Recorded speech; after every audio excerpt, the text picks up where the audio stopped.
Thank you very much for sharing your thoughts. Actually, some of the questions I had, you just took away, but we'll try to ad-lib as well. I would like to introduce the two gentlemen that joined us. First one here on my right is Rich Baich. He's the CISO of Wells Fargo, and he allowed me actually to read his bio, so I will.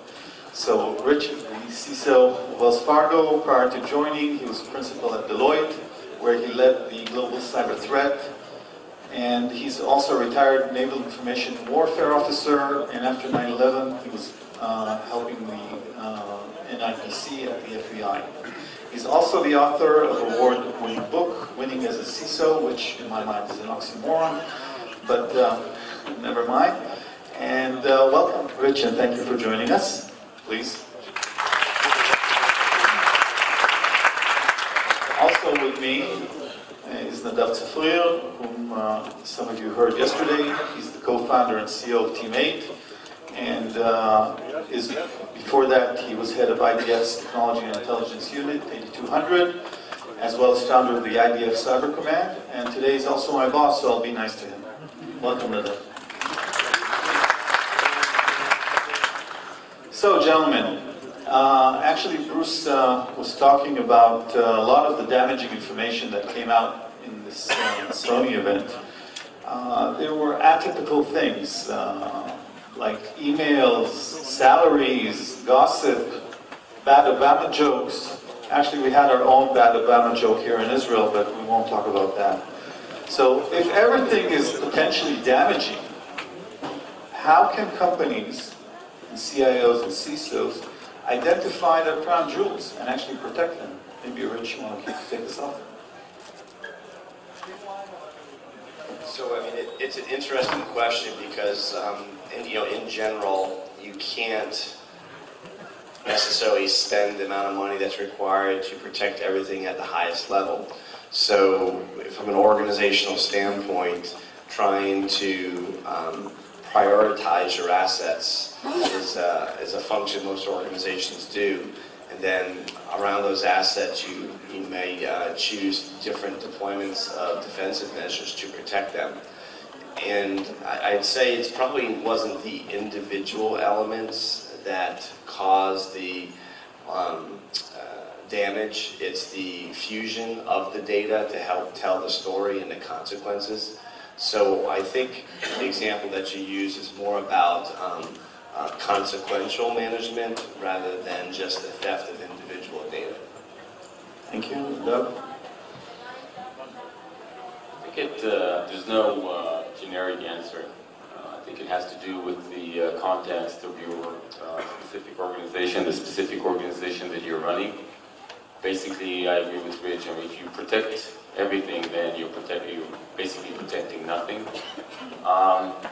If you don't know what you're protecting and who you're protecting against, then like Alice in Wonderland, it doesn't really matter how you protect.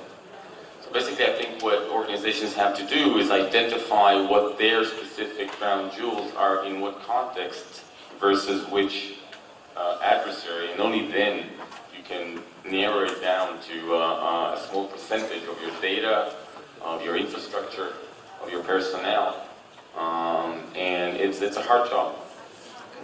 I'm actually a little more optimistic. This might be the first real backstop against companies being sociopathic, because it turns out these aren't the crown jewels, these are just conversations. And it turns out a lot of companies do and say things that they really wish they didn't. You know, one of the things leaked in the Sony documents, we saw the Sony executive salaries, we also actually saw the Deloitte executive salaries, because an employee of Deloitte went to Sony and took a copy with her, and it ended up in the trove, and it ended up with the hackers, and ended up being released. So here it's someone that it wasn't even Deloitte's fault, and their executive salaries are being released. The security measure here is, don't pay salaries you'll be embarrassed to see in public. Right? Don't send emails you'll be embarrassed to. But I actually think that's important. I mean, in general, look what's happening right now with Saudi Arabia. A lot of their diplomatic stuff is being leaked on WikiLeaks, and it's stuff they kind of wish they didn't do, or at least wish that the world didn't know they did. You know, the solution in a world where secrets are harder to keep is, you know, do things that when they're exposed, you're not going to wish weren't exposed. It's a lousy solution. But I think organizationally, we're going to have to look at assuming that we're going to just be more visible. Bruce, you talked before about actually Sony's image, which is not stellar to say the least. But let me take you to a scenario where this kind of public outing and public shaming comes out to an institution that people would like to trust. For example, a financial institution, like a bank. What do you say about that? I mean, this is a problem, and we're really seeing this more play out in the personal space, not in the corporate space, as individuals have their information published. There's a term for it, doxing, and it is being used as a tool, and as a tool of power. And we're also seeing it in this in the public shaming of individuals who say things that are unpopular. And how we as a society deal with that is still very much in flux. And I think we're now seeing companies being pulled into that as this kind of public release, forcible public releasing is a way for the less powerful to get more power. When you saw H.B. Gary got that from LulzSec, they got it because they were being jerks to hackers, and hackers wanted to get even, and this is the way they could do it. I mean, we don't know the motive in the Saudi Arabia case, but my guess is it was some kind of political, I'm going to get even at the government motive by somebody who wanted that. So, I mean, I don't know where the answer is, but this is actually a very big question right now in this decade. So, Rich, let's think something like this happens, of course not to Wells Fargo because you're the CISO, but to other competitors. After you finish gloating, what do you do then? Well, maybe we should ask you, weren't you the CIO of a bank here in Israel? Yes, I was. Former. So now I don't have any of these concerns. I can sit here and grill you. This will be the hacker smackdown tonight, these two guys against each other. So, you know, I think it doesn't matter. This is really about reputational management, and you know, the reality of it is this information security and cybersecurity consequence is what drives you know, a lot of the different behaviors, and it's really about how you handle the incident rather than the incident occurring. Because you know, the reality of it is the ability to have a information security incident is, as you can see, reading the newspapers, is happening everywhere. But how an organization uses it, responds to it, the facts associated with it. I mean, if you look at many of the cases that have been in the news media and how organizations are dealing with it, you know, that's what drives customer confidence. I think in today's environment, individuals understand the fact that organizations are doing their best to protect their information, and oftentimes, you know, can fall victim, you know, to a potential, let's just say, nation-state threat.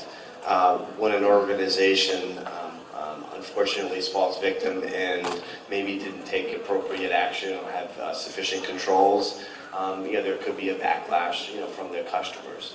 So the whole, I think, answer to this is how do you deal with an incident and the consequential management of the incident itself. Nadav, I'd like actually to kick off with a different question.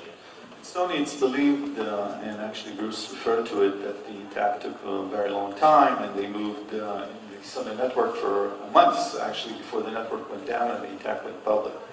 But the damage continued a lot after the attack ended. Even this week, we saw more. And assuming Sony had no way of actually stopping this attack, what would the CEO need to know in order to effectively respond to an attack of this nature? Look, I think specifically in Sony's case, it was almost impossible for the CEO to do much better than he did. Because like Bruce said before, he was not prepared for this. And so I think once you're hit, that's probably not the best time to start preparing for it or training for it. So I think the question has to be asked ex ante: what could be done before something like this hits the organizations? And I think there is a lot to be done. By the way, I think there's a, there's a learning curve between attackers and defenders, between offense and defense, and we're obviously behind in the learning curve in terms of defense. And it might get worse before it gets better, but it will get better, because just like it's been in other domains, offense is emerging now, and defense will catch up eventually. And I want to say, by the way, sort of take it to a bit of another course, but this is a cyber conference, and we're talking about the consequences of cyber in the 21st century. Let's not forget, it's not as if we came from another century where there wasn't cyber, but there were some other ways to hurt people or kill people and stuff like that. So this is just another means to achieve the same goals, and the learning curve for the defense will come back. Yeah, I see two things. I mean, certainly Sony, I think, should have had a better response, and that's going to be not drilling the actual incident, but some kind of a response, training and drilling and practice, so people know each other, know what to do, have communication systems that are not using the network under attack. There's a lot that could be done in response to make that better. The other thing that's interesting is this is a place where a company uses its reputation capital. I mean, Sony was a company that no one trusted, and so it made it worse. And compare that to what happened to Apple last summer with the leaking of the celebrity photos. I mean, a very embarrassing thing for Apple. But they managed to weather it a lot better because they are inherently a more trusted company. And so they're going to be taken more at face value. They're responsible to be trusted. There'll be more belief that they did their best and it just failed, as opposed to Sony, where everyone thinks they didn't care and it just happened. So it's really interesting to see. It really shows who you are as a company. And you invest in this capital that you're going to spend like mad during this attack. But if you have enough, you'll be able to come out the other end well, as opposed to poorly. Rich, before I ask you to answer the same question, yesterday we spoke and you told me about the change that happened in Wells Fargo regarding where the position of the CISO is.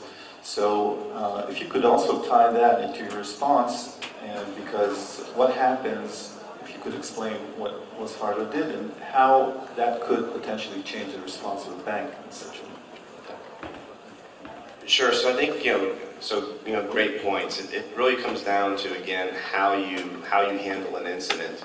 And in today's environment, an incident actually is as much a corporate event as it is a cyber event, because you're going to have your legal team involved, you're going to have your crisis communication team involved, you're going to be liaisoning with law enforcement and potential national security, you're going to be looking at forensics, you could be engaging your fraud teams, you're obviously going to be engaging with your IT infrastructure teams. All of those come together in a time of crisis, and what to do. And if you're not practicing that, and that's the first time coming out the gate, there are learning curves. I'd say from a leading practice standpoint, organizations are probably doing at a minimum tabletops quarterly around incidents and actually coming up with real live incidents. And in addition to that, sophisticated organizations, they have their own, red teams where they're testing their own systems, validating, and trying to see if they can break in themselves and cause their own alarms and controls within their own organization. The art of information security is about trust but verify. And part of what a good information security and cybersecurity team does is they're actually testing their own controls, and part of those controls are how you deal with an incident. So those are some of the attributes. And then the particular field of, if we talk about information security for a minute, when you think about this new term, which is now cybersecurity, what's the difference? From my viewpoint, information security has been around for a very long time, very much a siloed, disciplined domain construct. And what cybersecurity has done here in the last several years is really take that practice and operationalize it and try to drive it so that it's being proactive and preemptive. And as a result of that, there's no such thing as a sturdy defense. It's really around risk management.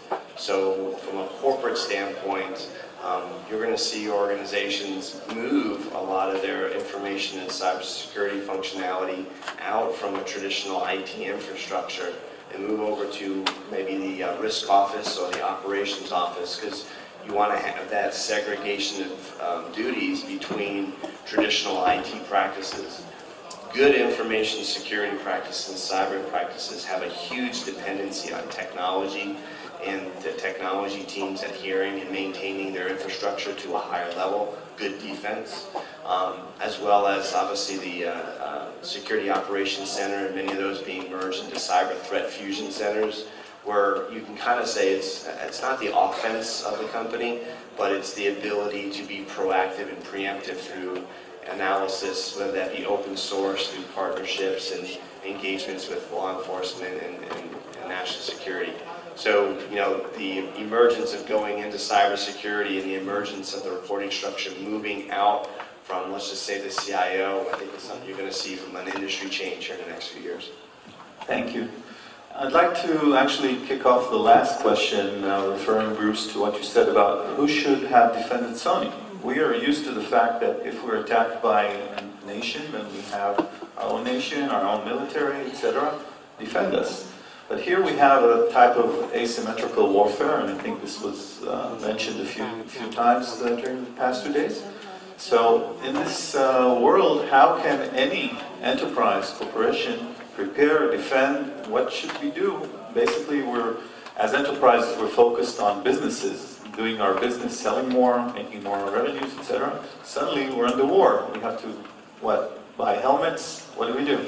Bruce? I mean, security has always been a combination of protection, detection, and response. And I think as an industry, we've matured over the decades. We spent the 90s selling firewalls and antivirus, the idea that we're just going to build these barriers to keep the bad guys out. In 2000, you started seeing detection systems, trying to detect attacks as they happen, IDSs and other advanced things. And in this decade, I think we're finally seeing response come into its own. And we're seeing products and services built around responding. What Rich said is really right, that response very quickly moves from technical to political. That for the first hour, it's the IT team. But very quickly, you need the lawyers, you need HR, you need PR, you need all these different departments. And coordinating that is a huge thing. And, you know, personally, I'm now building a company to do coordination for incident response, because this is an area I think is really vital. And we need to get to the point where we know we're not going to prevent attacks, but we can survive them. That we have some kind of resilience in our system. And you know, it's going to be different things. Apple Pay is a really great example of turning a credit card system, which is very vulnerable to those big databases of credit cards that the retailers keep, to a one-time number system where that database becomes less valuable. Right? That is a resilience measure that makes this cybercrime less effective, right, by some creative thinking. And I think we're going to see more of that kind of thinking in corporate networks. You know, maybe we won't be able to prevent this attack, but this massive attack of all of our information being public, well, you know, we're going to have less information that needs to be secret. We're going to be more open as a company. We're going to have this reputational capital we can spend, and we'll be more resilient against this sort of attack. So I think we now are going to start looking at the whole, finally, and coming up with strategies that let us survive, right? You know, the NSA is surviving Snowden. Saudi Arabia is going to survive their leaker. We all seem to manage. We sort of make it less painful. So Rich, before you answer, does the bank now, as one of its goals, say, I need to defend myself? I need to be able to defend myself against... See, if they had less money, it'd be easy. Against a rogue nation state.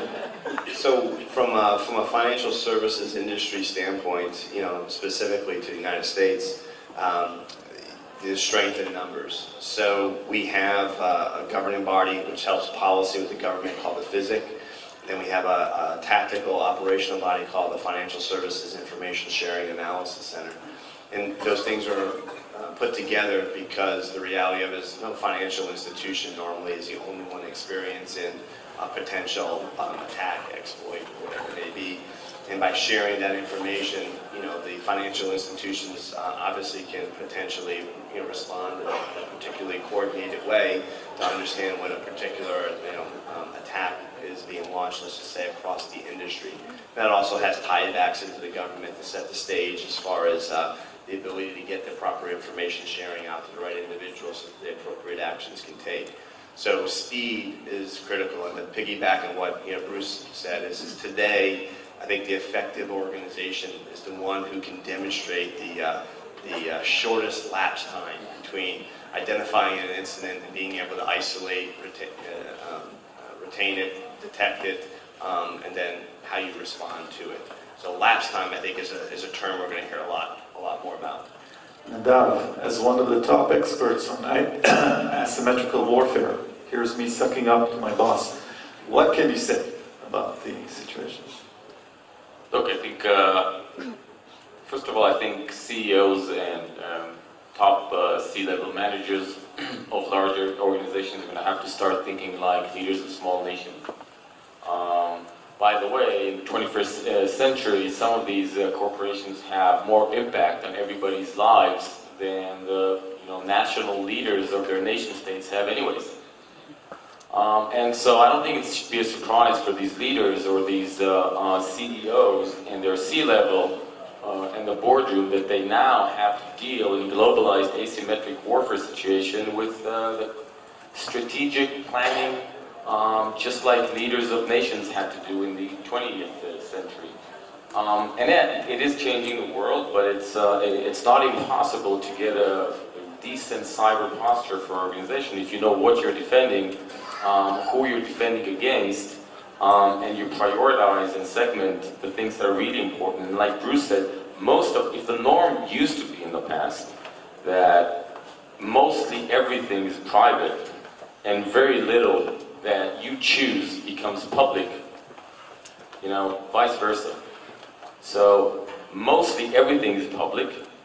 Our generation, it's something that is difficult for us to comprehend, but the next generations are going to, born into this reality, and there's going to be very little that remains private, and that very little, and it might be a specific transaction for some kind of firm. It might be a specific vertical at a specific time of the year, at a specific geography that is super crucial, and on that you're going to put substantial resources to protect that. And then, like Rich said, the next step is that organizations, just like nation states and militaries have done in the past, are going to have to prepare for an incident becoming an event. And that's going to happen every once in a while. If it doesn't happen very often, well, that's a good thing. When it does happen, if you can shorten the time to bounce back, that's good again. And the last thing that I want to say about that is that I think you're going to see organizations, just like Bruce said about reputational assets, you're going to see organizations leverage their ability to thrive in the cyber age. That means that this is not just going to be a threat, but also a competitive advantage. And I'm going to say that I'm leading the bank, or the law firm, or the e-trader that has the best security measures for my customers, and that's going to be one of the things that I sell to my customers.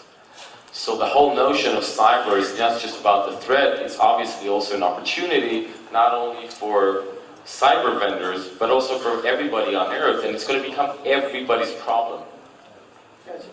And I kind of both like and dislike the notion that companies have to sort of become their own nation states. I mean, I think you're right, companies have to defend themselves, but we really don't want to repeat like the Dutch East India Company, the United Fruit Company, where we have companies with private armies. So we really have to think about attack versus defense there and how that works. I think it actually is going to be interesting as some companies realize that they cannot rely on their governments to defend them. And we're seeing more calls for what's being called strike back. Companies want to attack back. And I worry about that. And I think there's a real reason why we don't allow private entities to have sanctioned violence. So I think it's a really interesting policy discussion. Yeah, I think it's going to be a collaboration between nation states, corporations, between corporations, and between them.